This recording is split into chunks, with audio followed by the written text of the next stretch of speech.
आवाज को सुनकर कुणाल और रिद्धिमा पूरी तरह से चौंक गए थे। उन्होंने झटके के साथ पलटकर पीछे की तरफ देखा। वहां पर एक बूढ़ा आदमी था जो रिद्धिमा और कुणाल के ठीक पीछे खड़ा था। उन दोनों के बिल्कुल पास। एक पल के लिए जैसे कुणाल और रिद्धिमा की धड़कनें तेज हो गई थी। डर की वजह से कुणाल और रिद्धिमा एक कदम पीछे हटे। कुणाल ने घबराते हुए उस बूढ़े आदमी से पूछा, कौन है आप और ये यहाँ क्या कर रहे हैं? रिद्धिमा ने डर की वजह से कुणाल का हाथ कसकर पकड़ लिया था। उस बूढ़े आदमी की आंखों में कुछ ऐसा था जिसे देखकर एक पल के लिए कोई भी डर जाता।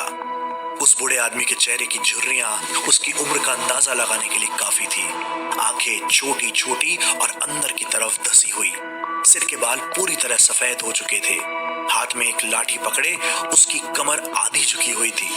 उस बूढ़े ने गुस्से के साथ कुणाल की आंखों में झांक कर देखा और फिर बेहद गंभीर आवाज में कुणाल से पूछा, यह सवाल तो माँ ने पूछना चाहिए। तुम दोनों कौन हो और यहाँ क्या कर रहे हो? इस बार रिद्धिमा ने घबराती हुई सी आवाज में उस बूढ़े की बात का जवाब दिया, वो बाबा, हम तो बस रहने के लिए घर की तलाश कर रहे थे। आपकी हवेली देखी, काफी अच्छी लगी, इसलिए यहाँ चले आए। रिद्धिमा का बस इतना कहना था कि उस बूढ़े आदमी ने जोर जोर से हंसना शुरू कर दिया। हवेली का आंगन उस बूढ़े की हंसी से गूंजने लगा। उस बूढ़े की हंसी में इतना दम था कि उसकी आवाज हवेली के सूने आंगन से टकराकर बुरी तरह गूंज रही थी। कुछ देर के लिए उस जगह का माहौल काफी डरावना सा लगने लगा। रिद्धिमा और कुणाल के चेहरे पर अब खौफ साफ नजर आ रहा था। कुणाल और रिद्धिमा ने एक दूसरे का हाथ कसकर पकड़ा हुआ था। कुणाल ने डरते हुए उस बुजुर्ग आदमी से पूछा, क्या हुआ? आप इस तरह से हंस क्यों रहे हैं? देखिए, अगर आपको हमारा आना अच्छा नहीं लगा तो हम यहाँ से चल जाते हैं। इतना कहकर कुणाल रिद्धिमा का हाथ पकड़कर वहां से ले जाने के लिए कुछ कदम आगे बढ़ा और जैसे ही वह हवेली के दरवाजे तक पहुंचा, बुजुर्ग आदमी ने उसे पीछे से आवाज देकर रोका, आपके सवाल का जवाब न सुनकर जाओगे? मैं कौन हूँ? चौकीदार हूँ सवेरे का। कई वर्षों से 30 साल का था तब से चौकीदारी कर रहा हूँ। अब 80 साल का हो चुका हूँ। कुणाल और रिद्धिमा जहाँ पर थे उसी जगह पर रुक गए। उन दोनों को ही वहाँ सब कुछ बहुत अजीब सा लग रहा था। रिद्धिमा ने पलटकर उस बूढ़े आदमी से पूछा, अगर आप चौकीदार हैं तो फिर इस हवेली का मालिक कौन है?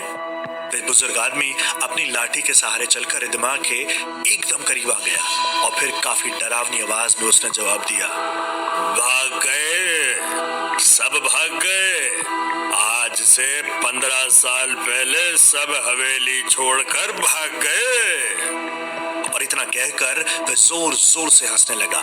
रिद्धिमा और कुणाल डर की वजह से बुरी तरह से घबरा गए थे। रिद्धिमा ने कुणाल से कहा, हमें यहाँ से चलना चाहिए। हम ये जगह ठीक नहीं है कुणाल।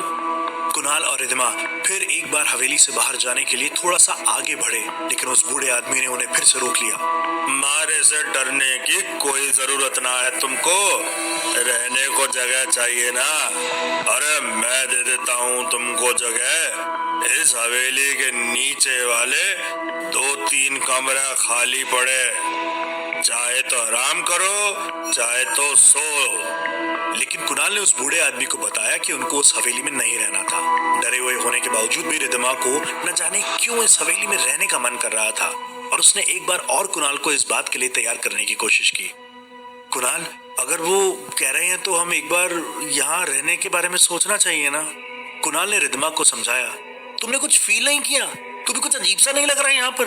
रिद्धिमा, कैसे रहेंगे हम इतनी बड़ी हवेली के अंदर? और मैं हॉस्पिटल चला जाऊंगा, तुम बिल्कुल अकेली रह जाओगी। लेकिन इससे पहले कि रिद्धिमा इस बात का कोई जवाब देती, उस बूढ़े आदमी ने कुणाल के चेहरे की तरफ देखा। इस बार उसके चेहरे पर एक मुस्कुराहट थी, एक अकेलेपन वाली मुस्कुराहट, और उसने कुणाल से कहा, थारी बीवी मारी बेटी के समान है छोरा। मैं बूढ़ा भला हो चुका हूँ, लेकिन मारे रहते इस हवेली में कोई परिंदा भी पर न मार सके है। मारी बेटी समझकर ख्याल रखूंगा इसका, तू चिंता ना कर। और मारी घरवाली है ना, वह भी यहीं रहे। उस बूढ़े आदमी को इस तरह प्यार से बात करते देखकर कुणाल को थोड़ा सा भरोसा हुआ। उसका डर अब थोड़ा कम हो चुका था, लेकिन फिर भी कुणाल पूरी तरह से उस हवेली में रहने के लिए तैयार नहीं था। इसीलिए कुणाल ने उस बूढ़े आदमी से कहा, लेकिन बाबा हवेली बहुत बड़ी है और इसके ऊपर वाला हिस्से में कोई रहता भी नहीं है। रिद्धिमा को अकेलापन महसूस होगा। बूढ़े आदमी ने कुणाल की परेशानी का हल निकालते हुए उसे बताया, अरे बंद पड़ी है तो पड़ी रहे ऊपर वाली हवेली, थारे को क्या करना है। चल ठीक है, एक बार हमारे साथ अंदर चलकर हवेली को देख, फिर ना पसंद आए तो चल जाना।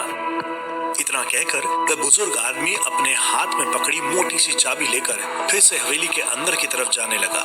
कुणाल ने सवालिया नजरों से रिद्धिमा के चेहरे की तरफ देखा। रिद्धिमा के चेहरे पर मुस्कुराहट थी, जैसे वह हवेली को देखने के लिए काफी एक्साइटेड थी।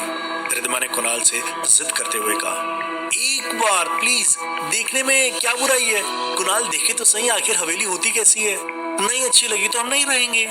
रिद्धिमा की इच्छा के आगे कुणाल ने हार मान ली थी और वो बुजुर्ग आदमी के साथ हवेली के कमरे देखने जाने के लिए तैयार हो गए। दोनों उस बुजुर्ग आदमी के पीछे पीछे हवेली के अंदर की तरफ जा रहे थे। वे दोनों जैसे ही हवेली के अंदर पहुंचे, उस बूढ़े आदमी ने कमरे का दरवाजा खोला। अंदर का दृश्य देखकर कुणाल और रिद्धिमा की आंखें हैरानी से फटी की फटी रह गई। वह हवेली बहुत खूबसूरत थी। वहां पर सामान बहुत सलीके से रखा हुआ था। सब कुछ आजकल के जमाने के जैसा लगता था, जैसे सारी सुविधाएं मौजूद थी। रिद्धिमा ने खुश होते हुए कहा, कुणाल, इस पूरे गांव में हमें इतना अच्छा कमरा रहने के लिए नहीं मिल सकता है। प्लीज हम यहीं रह लेते हैं ना। कुणाल ने उस बूढ़े आदमी के चेहरे की तरफ देखा। कुणाल ने देखा कि वह बूढ़ा आदमी अब बड़े ही प्यार से धीरे धीरे मुस्कुरा रहा था। उसके चेहरे को देखकर कुणाल को अब डर नहीं लग रहा था, बल्कि उस बूढ़े आदमी के अच्छे होने की फीलिंग आ रही थी। वह बूढ़ा आदमी रिद्धिमा की तरफ बड़े ही प्यार से देख रहा था, ठीक वैसे जैसे कोई पिता अपनी बेटी की तरफ देखता है। उसकी आंखों में इतना प्यार देखकर कुणाल को उस पर भरोसा होने लगा था। कुणाल ने उस बूढ़े आदमी से पूछा, अच्छा बाबा जी, यह तो बताओ किराया कितना है। उस बूढ़े आदमी ने अपनी लाठी को एक तरफ कोने में रखा और कुर्सी पर बैठते हुए कहा, अरे जो मन में आए वह दे देना। बेटा, वैसे तो बरसों से खाली पड़ी है हवेली, बिटिया यहाँ रहेगी तो रौनक लौट आएगी। रिद्धिमा ने उस बूढ़े आदमी से एक सवाल किया, लेकिन इस हवेली के मालिक को पता चला तो क्या वो नाराज नहीं होंगे। रिद्धिमा की बात सुनकर वह बूढ़ा आदमी कुछ देर के लिए चुप हो गया। उसकी आंखों में नमी थी। ऐसा लग रहा था जैसे वह काफी भावुक हो चला था।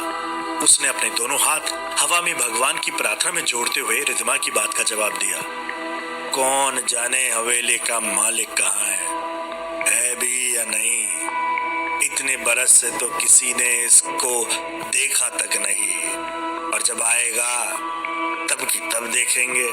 अभी तो मेरी बिटिया रानी आराम से रहेगी यहाँ पर। कुणाल और रिद्धिमा को अब उस बूढ़े आदमी पर पूरा भरोसा हो गया था। बूढ़े आदमी के ये बताने पर कि उसकी पत्नी भी उसी हवेली के पीछे वाले हिस्से में रहती थी, रिद्धिमा के दिल में अकेले रहने का डर भी निकल गया था।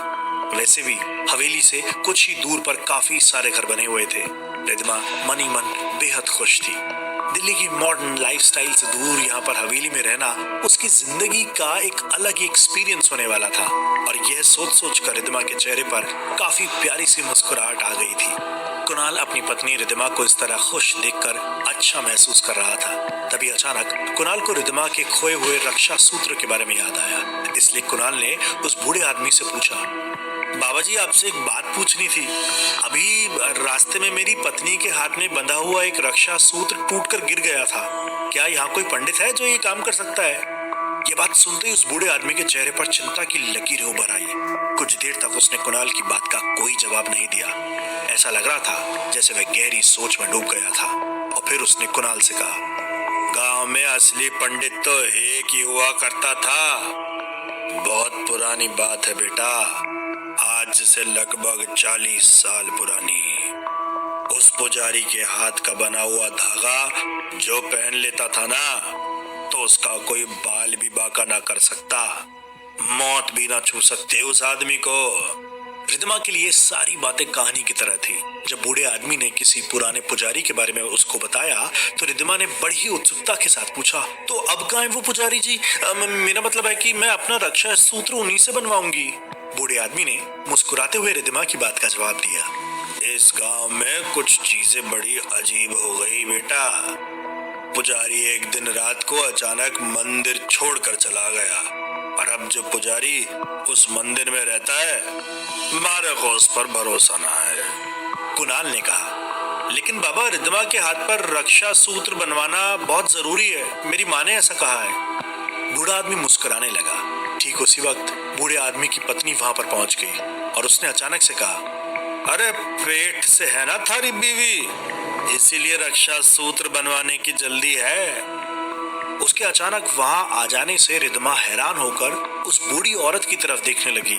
उस बूढ़े आदमी ने अपनी पत्नी की तरफ इशारा करते हुए रिद्धमा और कुणाल को बताया, यह हमारी घरवाली रुकमा।